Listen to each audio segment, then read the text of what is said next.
All right, everybody, welcome back to another episode of the Post Game Podcast. Appreciate you tuning in and checking it out.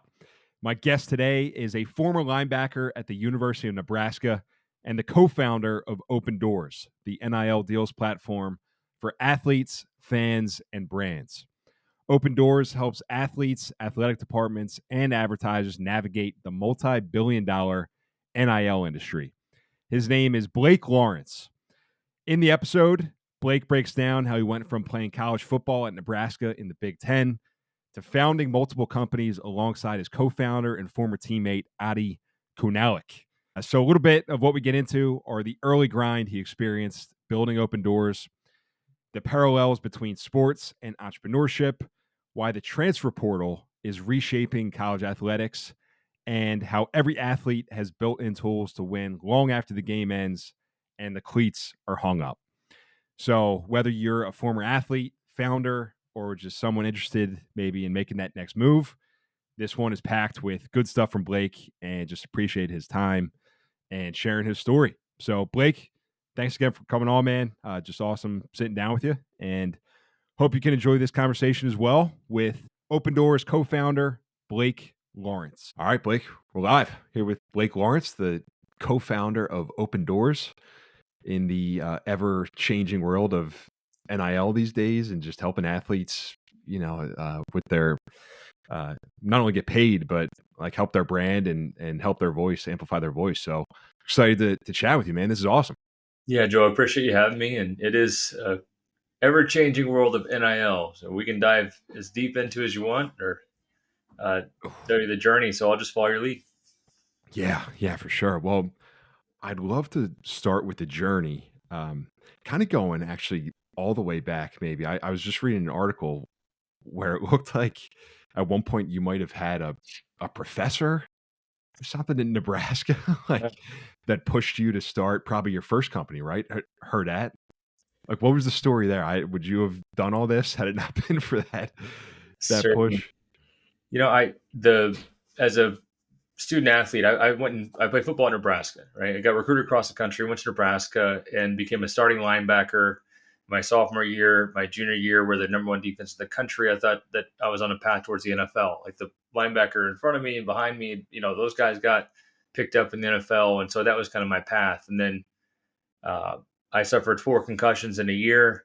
I was forgetting my name and where I was. So I stepped away from the game early. And it was in the fall of 2009. It was about a month done, playing football in Nebraska, and went through that transition period where all athletes get to, where what do you do next? And I was in a class with Sam Nelson, my professor, and he was on the board writing about something. And I had this idea in my mind, and I stood up in class and I literally just shouted, like, I have an idea, and like a eureka moment. Like I felt I had to say it. And so Sam put down his marker and turned around and said, all right, Blake, tell us your idea. And I went through this pitch of like, what I wanted to do. And the professor Nelson embraced it and like gave me the floor and let me talk about it. And then that gave me a spark to say, I'm just a month removed from being a football player, and I'm now finding that I have a lot of energy and passion that I could put towards entrepreneurship and an environment at Nebraska that would allow me to put my energy and passion into entrepreneurship. So I think everything kind of came to a moment where, okay, this is what I should do next. I'm no longer a football player, but if I can put my energy that used to go into football into building something big, maybe I could have an equal impact on the state of Nebraska as I would as a football player. We've built something pretty big so far. It's still going. It's a cool story. What I was going to ask you this at one point. I was just thinking about this, but like, what are some of the similarities that you found from this entrepreneurship journey to being an athlete? Like, do you get that same feeling a little bit? So I'm sure it's different from it's certainly unique to a lot of other careers, but what are some of the similarities, I guess? If anyone listening, anyone watching, if you've played sports on a team level or even individual, but a lot of times, like the lessons that I learned as an athlete came from playing team sports. And so when you think about that team, any level of sport that you achieved, you can instantly start to have an emotion or a feeling of a connection to one another. And whether you had a lot of success together, overcome a lot of challenges, whether you had a lot of failures together, no matter what, it bonds you and brings you together. And you realize you're, not alone, right? If you relive those moments. So when I think about entrepreneurship as compared to being an athlete, um, so many things translate, right? So I think about at Nebraska, or again throughout my athletic journey, teamwork, like understanding skill set. Not everyone is the quarterback. Not everyone is the star receiver or running back. Not everyone's the star linebacker.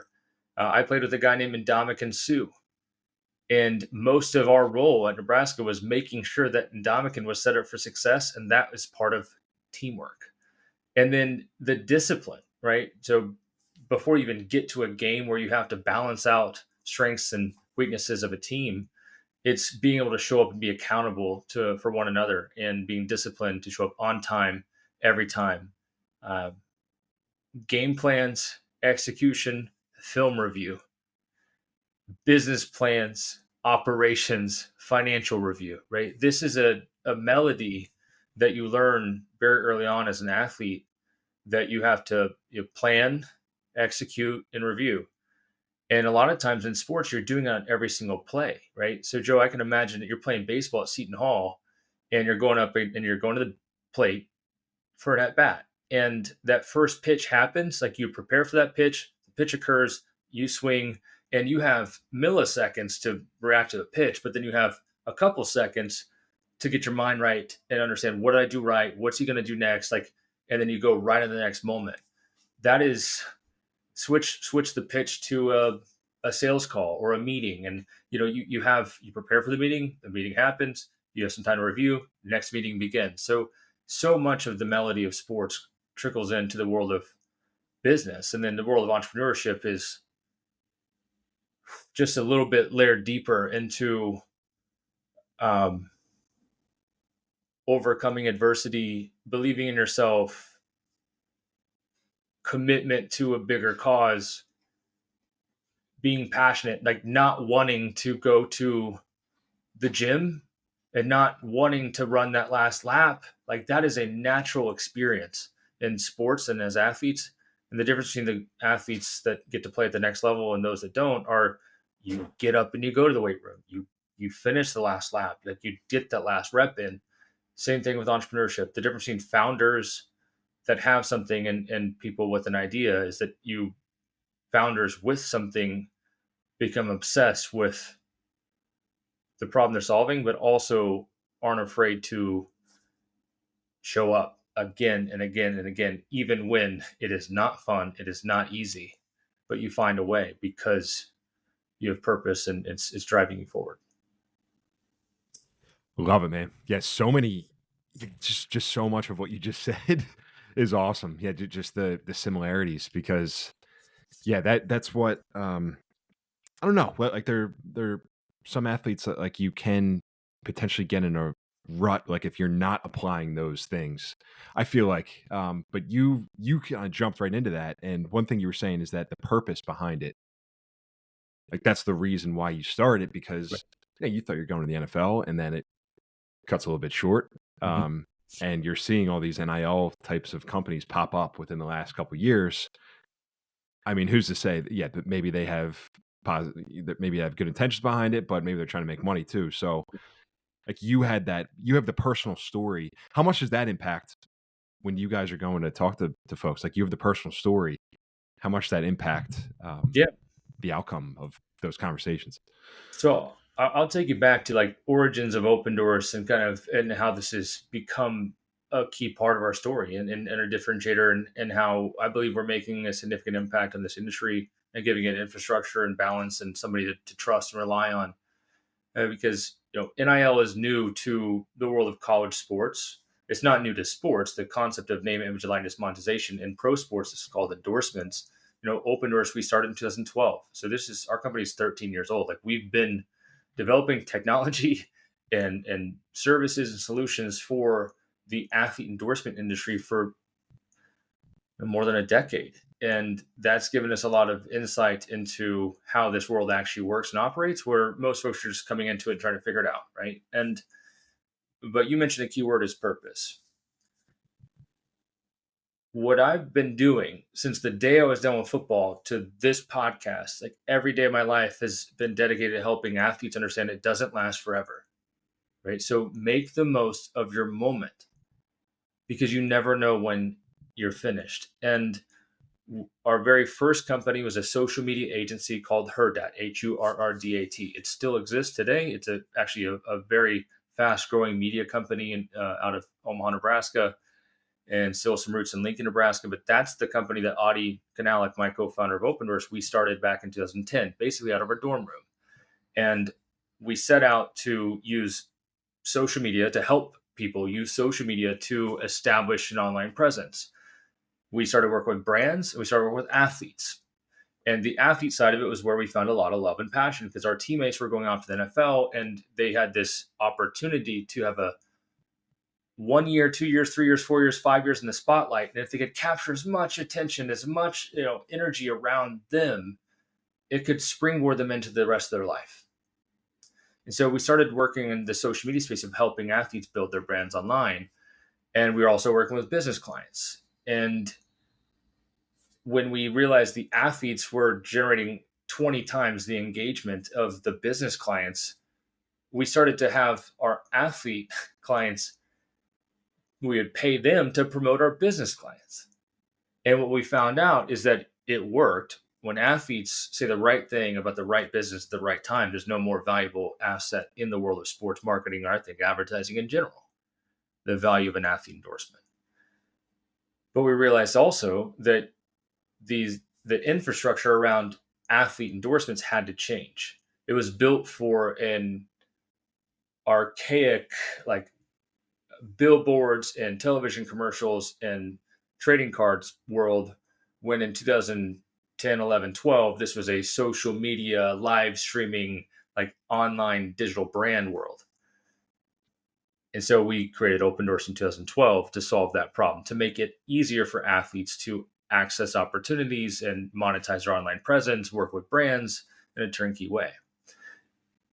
But going back to the purpose, why it wasn't important for us to make it easier to work with athletes in 2012 is because we know if you're in the league for a year, you're in the spotlight for 2 years, if it takes you 6 months to get something done, you can only do it 4 times in 2 years, right? But if we could have you get an endorsement deal to your phone, signed and out the door, cash in your pocket in 6 minutes, we can transform the ability for athletes to monetize while they're in the spotlight.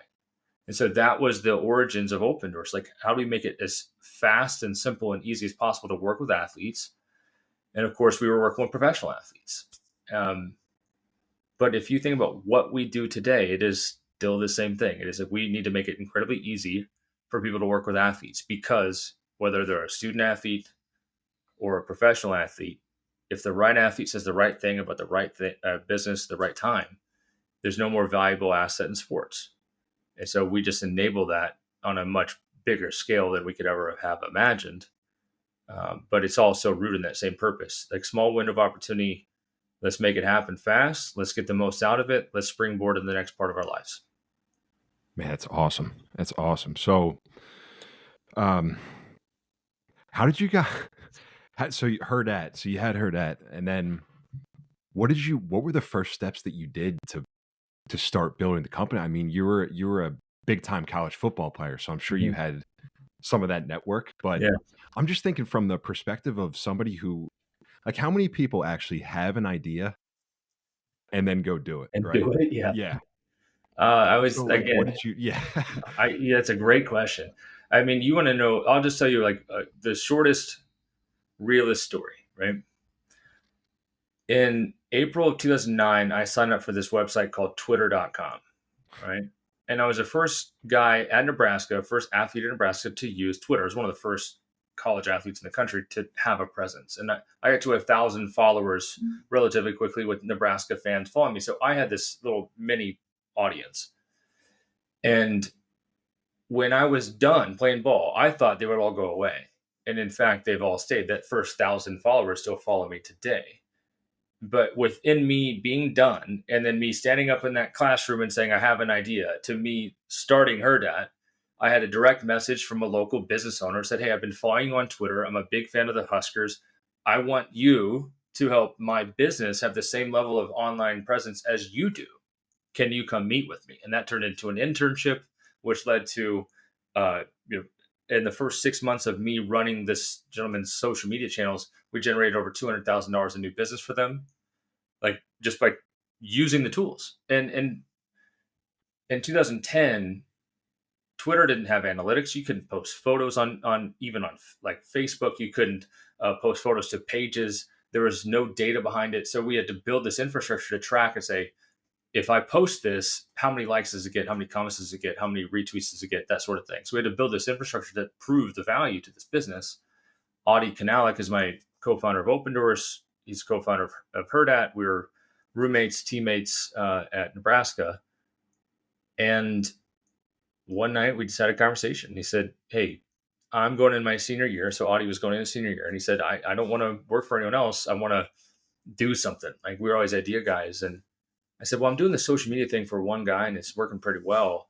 Like, what if we did it for 1,000 people? Like, what if we just helped everybody run social media channels? And he said, that's a pretty good idea. And we went out to the bars that night and had a good time. The next morning I woke up and Audie had emailed me a business plan template. Said, let's do it. Let's figure it out. So you asked a simple question, like, what's the difference between people that have ideas and people that have businesses? Right. And it's moments like that where you maybe share your idea and you have somebody that's going to spark you to take the first step.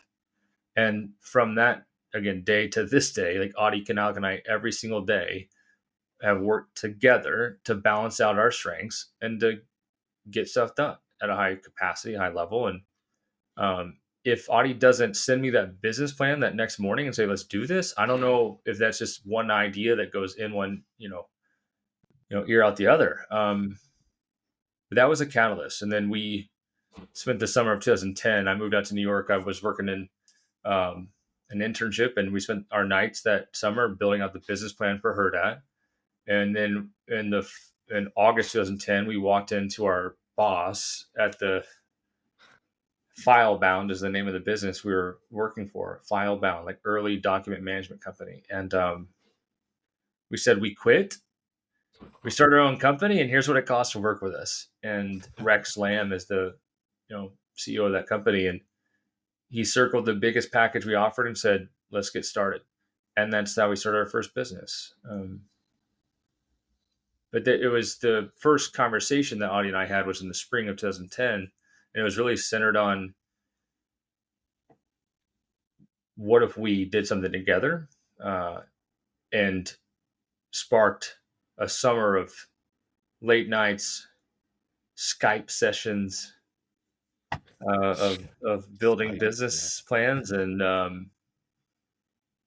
had a very great opportunity to have our first customer. I mean, another gap between ideas and businesses is customers.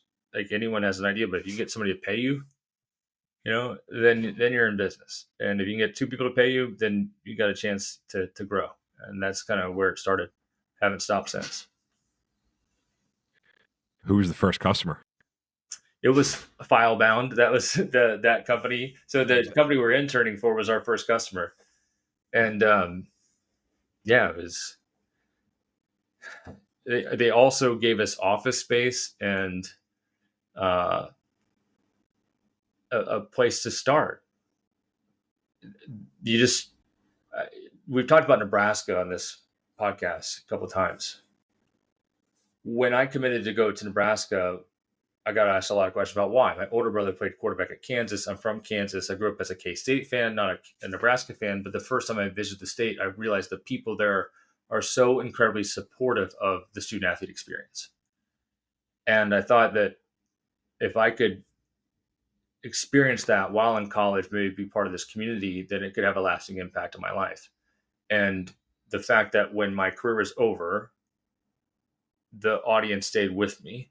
The fact that I got an internship because of somebody following me on social media that turned into that person becoming our first customer and giving us office space. And like so much of what I have today is rooted in the fact that I think I made the right decision to go to Nebraska. And I owe so much of my life to that state. I met my wife at Nebraska, and my best friend, business partner, and our company is still headquartered in Lincoln, Nebraska. And that's the other hidden side of the college athlete experience is when you commit to a school and you commit to the community and the community commits back to you, it can change your life. Yeah, so you just raised an interesting point right there because that'll kind of bridge the conversation that I want to bring up with you. I mean, first off, the timing, or I don't know if it's the timing or just like the opportunity that maybe you foresaw it at the time when you guys started with professional athletes.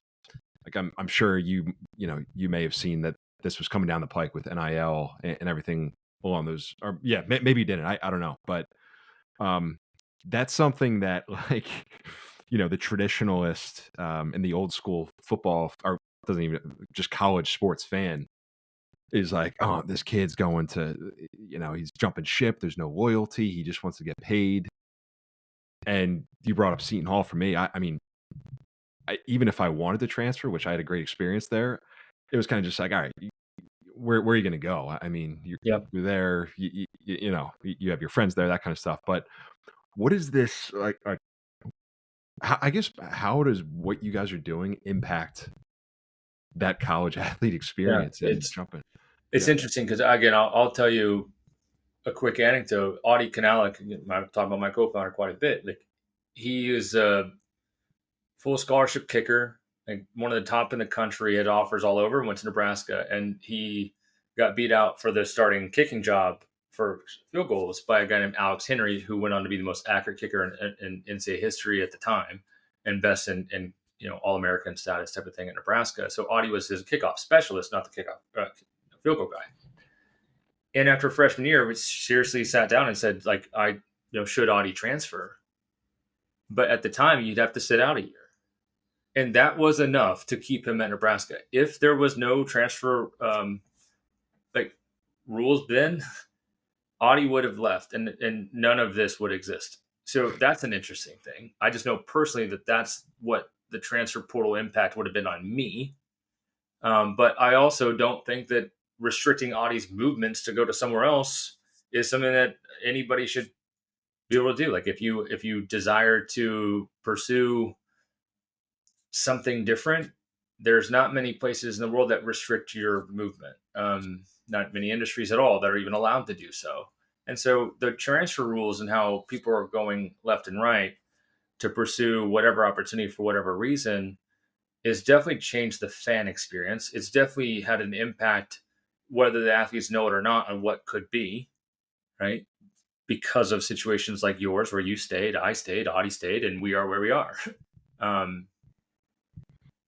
NIL and our role in this space is helping athletes, again, make the most of their opportunities, understand their value, build their value, capture the value, right? And follow the rules. Okay. The ability for an athlete to increase their personal net worth before they're 25 years old by hundreds of thousands of dollars by making a move to a place where they are wanted at a higher number than they're currently being offered where they are. Like, again, saying it more like using real words. Like if an athlete's a backup at an SEC school and they're making 100 grand a year and they get offered to make $500,000 a year to be a starter in the Big 12, they should make that move 100% of the time. Because you do not know how many times in life you're going to be offered a $400,000 raise before you're 25 years old. Right. And so the pride that sports fans have for the kid that stuck it out and didn't get a shake or a chance at the NFL, but they stuck it out, but that person's bank account is $800,000 lighter because of it. Like, I'm not quite sure that the impact that can have once we go back and study this in 10, 15, 20 years on the economic impact on individual athletes by staying or going. What we know from a data point standpoint right now is athletes who transfer make 5 times as much money during their college career than athletes who stay. That's what the data says. So if you don't like the transfer portal, but you love capitalism, then you are in a tough spot. Sure. Yeah. Oh yeah, that's an insane stat. Yeah. It's a crazy. So then, where do you? I mean, like I was just watching. I was going back through some of your reels the other day. Mhm. Yeah, I think you were talking about like one was an example of a forward in certain conferences. What was an example of a center? Mhm. Some of these kids are getting paid over $1 million. Oh yeah. Yeah. So, like, what is what is that going to look like in a couple years? I mean, because the example. So I was just talking the other day to a buddy of mine. His name's Dan Furman. He's with the Mhm. NIL Collective. Yeah, you maybe have seen his Yeah, no, stuff Dan. Yeah. At Louisville. Yeah, so we were just talking about how what's his name, quarterback that transferred to Miami. For Yeah. you know, It's funny that we're both sitting there blanking. Yes, I know who you're talking about. um, all right, whatever. But blanking on his name. So he's going to Miami, and he's going to make more than several quarterbacks that are on their rookie deal in the NFL. Right. Like, what's going to Carson Beck. Sorry, Carson Beck. Carson Beck? Yeah, thank you, Yeah. Georgia. Yeah, Georgia. So, um, so I guess you're talking about 5, 10, 15 years from now. Like, what's going to be the impact in a couple years with these athletes that are making over $1 million? They're just going to stay around. I mean, they may never make that much money in a, unless they're in a finance job or Absolutely. something like that. Yeah, or No. whatever. But yeah, So one of the best things that's ever happened in my life to springboard into taking bigger risks or trying crazy things is that Audie and I sold Hurrdat, our first company, in 2014. We sold it. It's got new owners, same name. And we're 25 years old. And at the time to have like a real hefty amount of dollars, not hefty, it's all relative, right? But real money in our bank account at 25, it felt invincible. Like that we could do anything. And that is what's going to happen starting in July of this year when the schools can pay athletes directly. There will be $2 billion a year paid directly from college athletic departments to student athletes. $2 billion a year. Like the average college football player will make well over $100,000 on average per year. If they play for 5 years, they will leave college with $500,000 in their bank account. And all of us went through college with like 200 to 400 bucks in our bank account total, like at any given time. So you don't need to spend money to go through college. The entire ecosystem and infrastructure is set up for you. Like if you leave college without money as a college football, basketball player in the next 5 years, you messed up. Right? You should not have done that. Like you don't need assets. You don't need to buy a car or buy a house. Like you have housing provided to you. Like you should leave college with at least $500,000 in your bank account as a college football player to do whatever else you want for the rest of your life.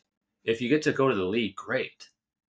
But then if you want to get a master's degree, become an expert, like you don't need to be forced into a certain function in society because you have this thing you can lean back on and lay on, or you can start to invest it. And what is that going to do for, again, the next 40, 50 years of wealth generation in this country? It's going to be a significant shift and impact on um, a different type of citizen. I mean, and the student athlete's going to win, right? So that's the upside. The downside is that everyone listening, and I'll speak for myself, I won't speak for you, Joe. But if you give me an extra $100 on a Friday night or a Saturday night in college, you give me $100. Something stupid is going to happen. It's like, it's just it's something stupid. We got athletes that are making like $100,000 every 2 weeks $100,000 every 2 weeks. That with Opendorse, we process the payments for collectives. We do it. I mean, we're hundreds of millions of dollars we bring into college athletes' pockets right now, and some of them just won't do the right things with it. But how many of us had anything figured out at 18, 19, 20, 21 years old? And we're not talking about $100. You're talking about 100,000. It's just something on the downside of this. There's a balcony and a basement of everything. And the basement, we just still don't know how dark it gets in college sports because the numbers haven't become super real across the board until July of this year when the schools can pay directly.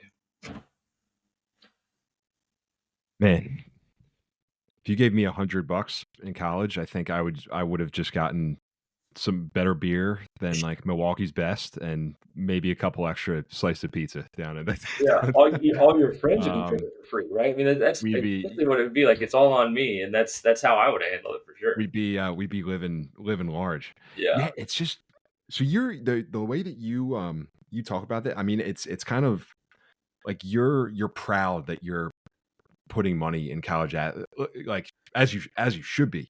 Um, Yeah. so it's just funny like just the way that you look at these things because some people are like, man, college athletes should not be getting paid this much. It's like it's so unregulated. But to your point, I mean that period of your life is probably the most attention, or I think I maybe have heard you talk about this, like just the opportunity that's there and how Mhm. many athletes. I mean, hopefully with platforms like Opendorse, you are taking advantage of it, but how many athletes like you can get that meeting when you're in college. It's a lot harder to get that meeting with whoever it is 10 when you're 10 years out of college. Yeah, yeah, that's right. I mean, that's this Will Compton is one of my best friends, and Yeah, from yeah. bussing with the boys. And one of the things that he talks about is, and when you're in the NFL, you're better looking, right?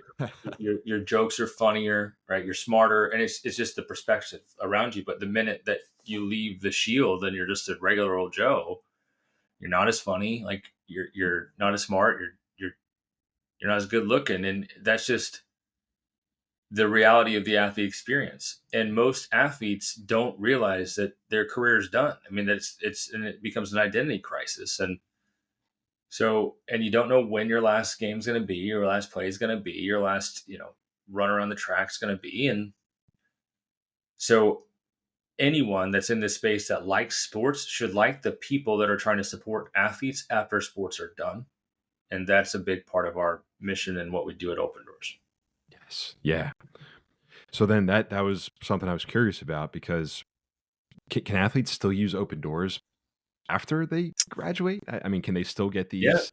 Yeah. Yeah. So that's another thing. Open Doors is free for athletes.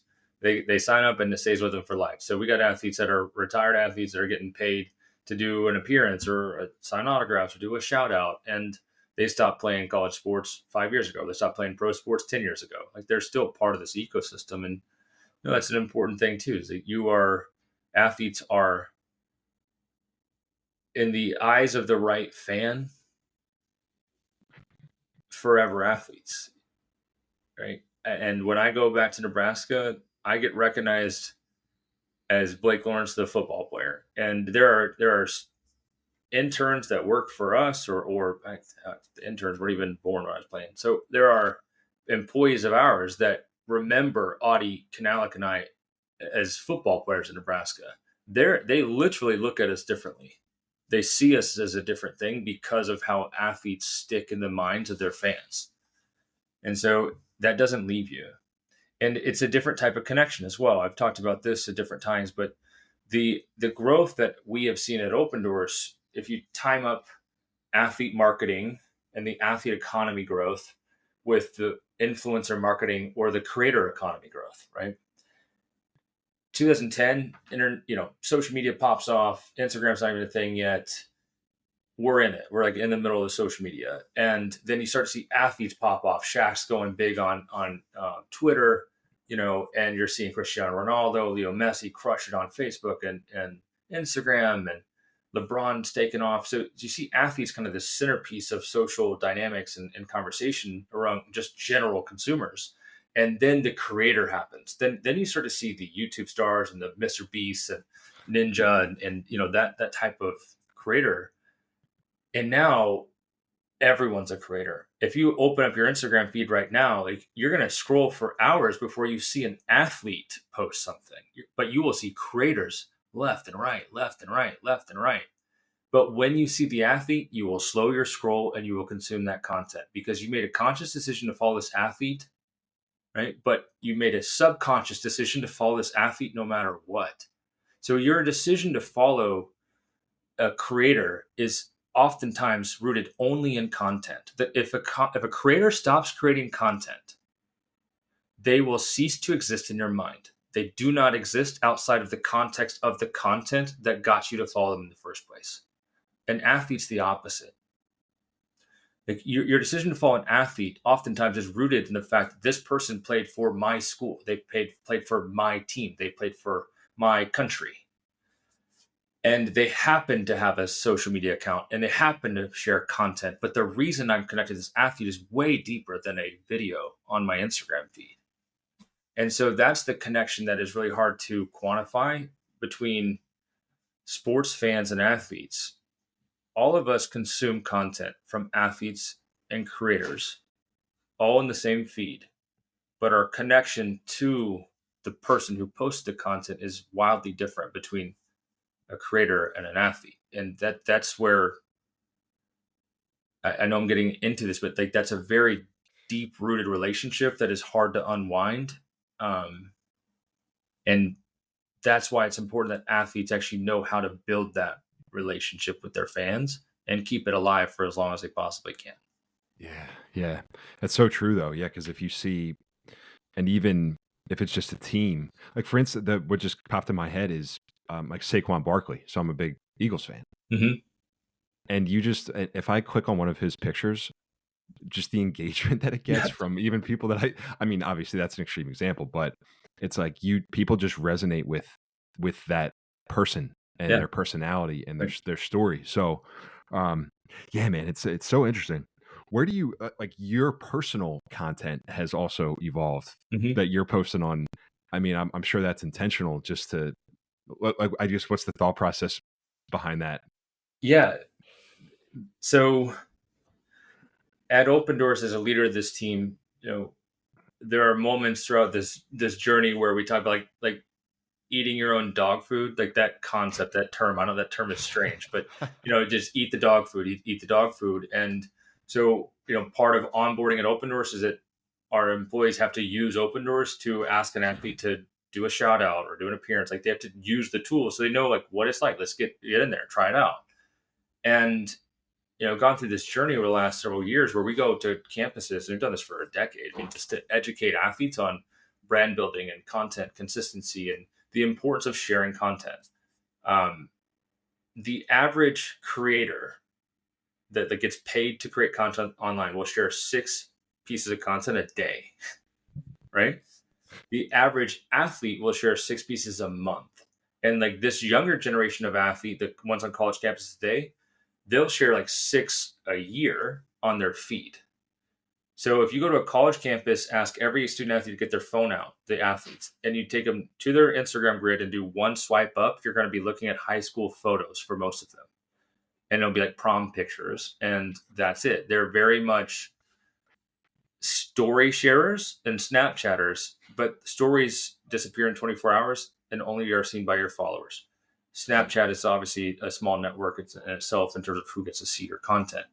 So the places that athletes are putting content isn't generating views and engagement that leads to followers, and followers lead to dollars, and dollars, of course, give us optionality in life.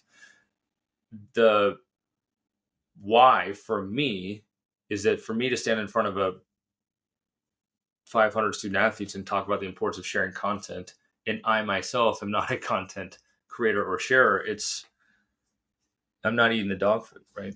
So made a conscious effort a year ago to become more consistent in creating content. I've partnered with Grit, GRIT, which is my partner in content creation, who has made my life incredibly easy. I'm in a fortunate position where I don't have to create all the assets that I get to share. I get to record them and they turn into consumable content on my feed. That's why, right? Athletes don't share enough content on social. They still don't. And after years of telling athletes they should, I figured out I should probably try it myself and see what works. Yeah. Yeah. There you go, man. This is great.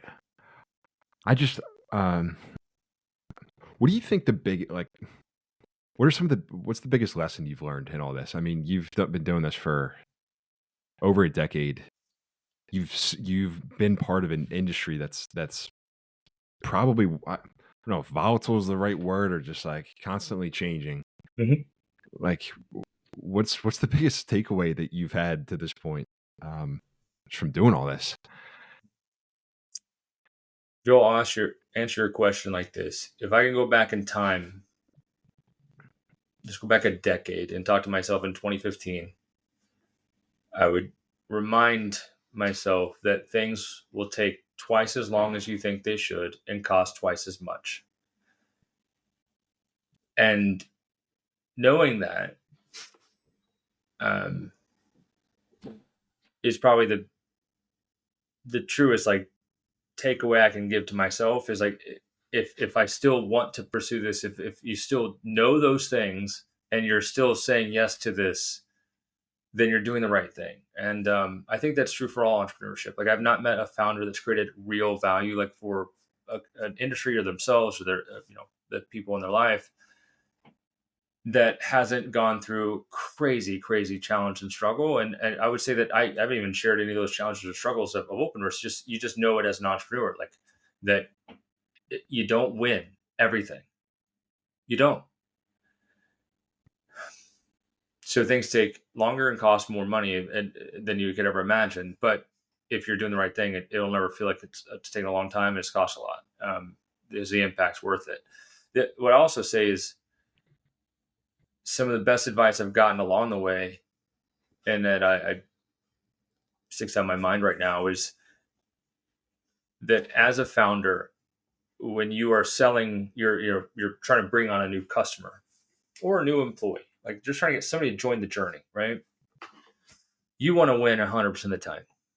Like you want every investor to say yes, every customer to say yes, every prospect to say yes to joining your team, to being in the boat. And it can get really personal when they say no. So at one point, I talked to one of our advisors after we had lost out on a big deal, and the advisor, one of our investors, said, "Hey, would you be okay with 90% market share? If 90% of all people who could be a partner of yours were a partner of yours," I said, "I'd be okay with that. I'd be okay with 90%." I said, "Okay, well then just consider this person part of the 10% that will never be one of your partners. You still got the other 90% to go, right?" And that to me helps. Like that's the type of thing that for every founder, for everybody building something, and you're like, "Hey, would you be okay with 90% market share?" And when you lose something, just say, "Hey, that's probably 10%," right? And then most people would be okay with 50% market share, right? If 50% of all people who could possibly be your customer you are one of the best companies in the world, right?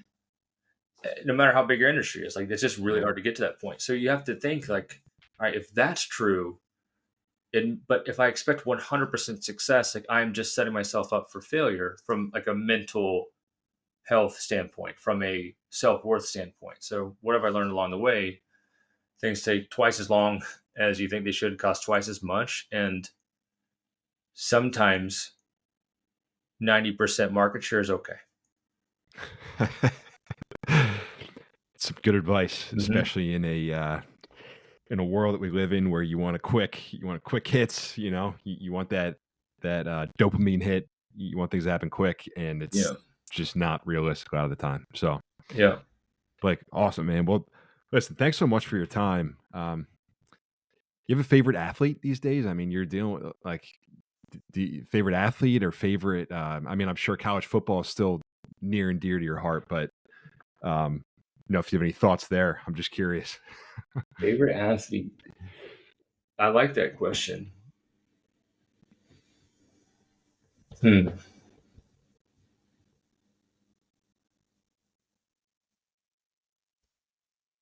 so fascinating that I want to be original in my answer about who my favorite athlete is.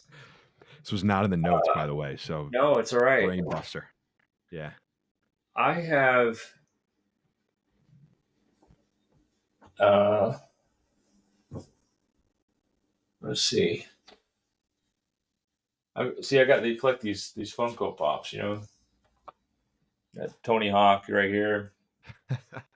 Happy Gilmore, Penny Hardaway. That's a good one. I would.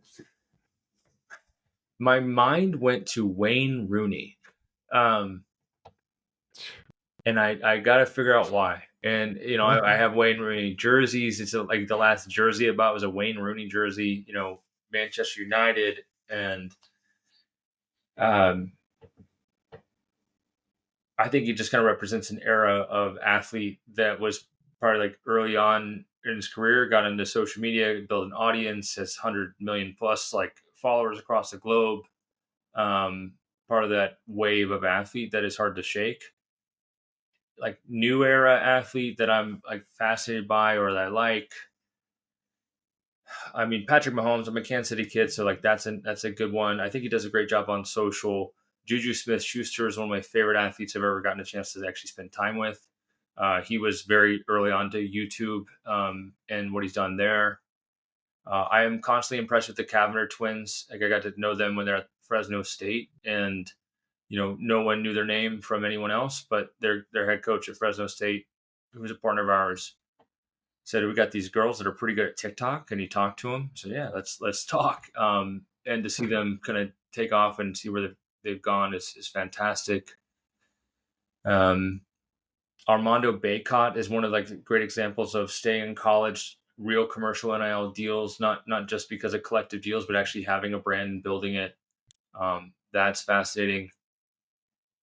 And I think Quinn Ewers is somebody that I look forward to following. I know he has not gotten the same hype around him as an athlete, going into the NFL draft. But the first time I saw Quinn Ewers was at an Elite 11 camp when he was going into his senior year, which he ended up skipping. So he can go straight to Ohio State, then transfer to Texas.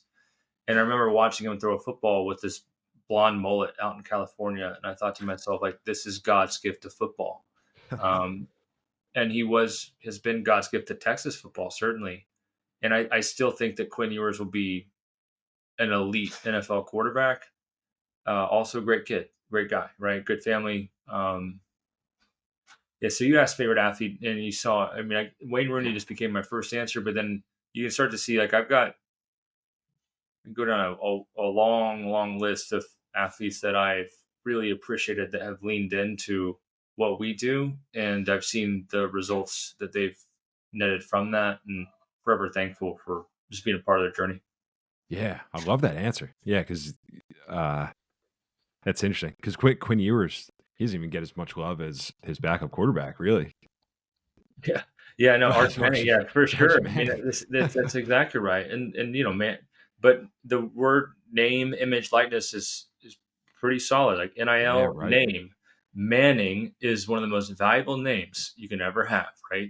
And being the quarterback at Texas it is the most valuable position in all of college sports. The quarterback at Texas, you are the biggest show in town. You're in the biggest revenue generating athletic department, the biggest revenue generating football team, and the most revenue generating position. You combine that with Arch Manning, like Arch Manning is like the epitome of NIL for all the right reasons. Quinn Ewers is in that same seat, Sam Ellinger in that seat before him.